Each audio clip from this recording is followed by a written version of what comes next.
Hello, welcome back. I'm Rachel, and I just wanted to share a few things which have come up in my quiet time, which I believe will bless you. So the word I want to talk about is endurance, and in Oxford Dictionary, the definition is the ability to endure an unpleasant or difficult process or situation without giving up, which I think is quite profound. Yesterday I was talking to a friend and we prayed together, and then the word endurance came up, and I just felt Holy Spirit was just highlighting that. And so this morning I was asking more about it, and he took me to Hebrews 12. And so I just want to pick out a few things which I felt Holy Spirit was inspiring me about, and I just pray that God would bring things out which are speaking to your situation, what you're going through right now. So Hebrews 12 verse 1.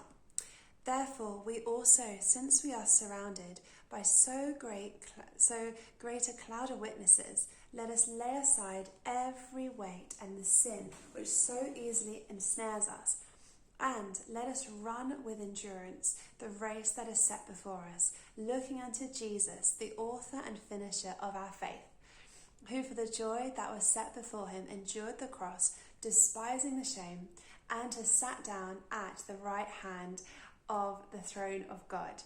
For consider him who endured such hostility from sinners against himself, lest you become weary and discouraged in your souls. So I just want to pick this apart a little bit. So let's go to verse 1 and say, let us lay aside every weight.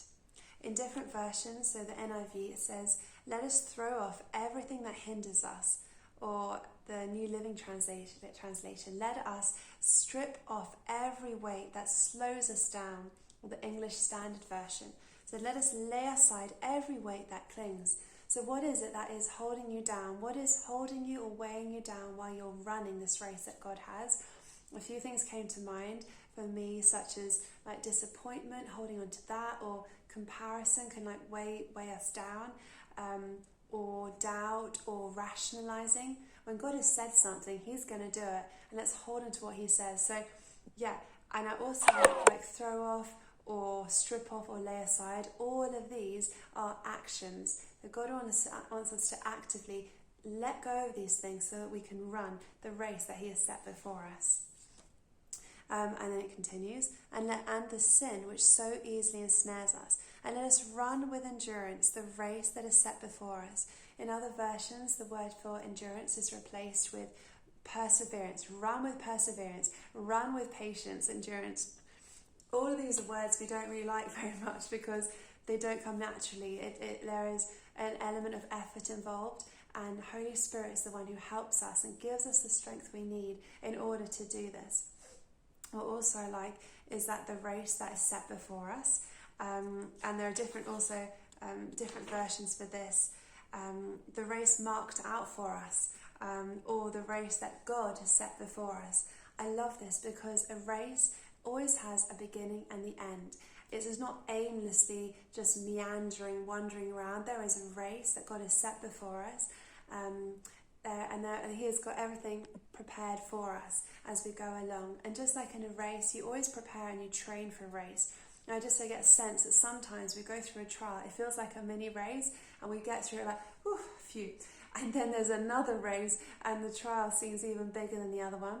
But actually, God has been training us and preparing us, equipping us with everything we need to get victory in the next part of the race. It's more like a marathon, really, this life that we have. But God has equipped us, and he is amazing. So, as we go on now to verse 2, I feel this is more like this is a way of how we do this. How do we run with endurance?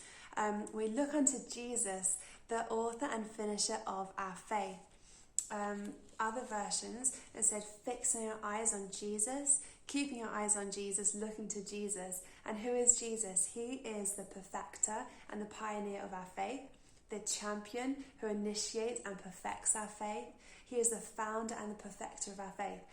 Any version you read, he is always the beginning and the end. He is the Alpha. He is the Omega. He is the all-powerful one. And I love that. It's just a reminder, hey, I'm the beginning and the end. This isn't for always. It's going to be okay. There is hope. And then the next part says, who for the joy that was set before him endured the cross. And the same thing for us. As we set our eyes on the joy. So first of all, our eyes are on Jesus. He is the ultimate prize. He is the ultimate reason for everything, and we love him. And then after that, we put our eyes, we remember about the joy. We're going through this trial, but there's joy at the end. Just like a mum when she's giving birth, she's like, I'm going through this pain, but there's a baby coming. Or anything like that we pass through things, but there's a joy, there's a promise that God has given us, and it's biblical to hold on to the promises. Don't let go of the promises and forget them. Eyes on Jesus, and then hold on to the joy and the hope of what he has prepared for you. And so for the joy that was set before him, he endured the cross, despising the shame, and is sat down at the right hand of God.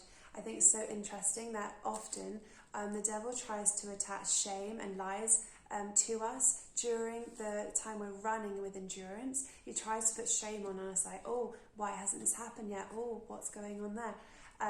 That's one of his things that he really tries to bring in. We have to say, no, shame is not my portion. Shame does not belong to me. I am a child of God. And then later it says, and Jesus is sat down at the right hand of the throne of God. The different versions I like for this, it says, now he is seated in the place of honour besides God's throne. And that's the New Living Translation. I love that exchange, shame for honour, shame for honour.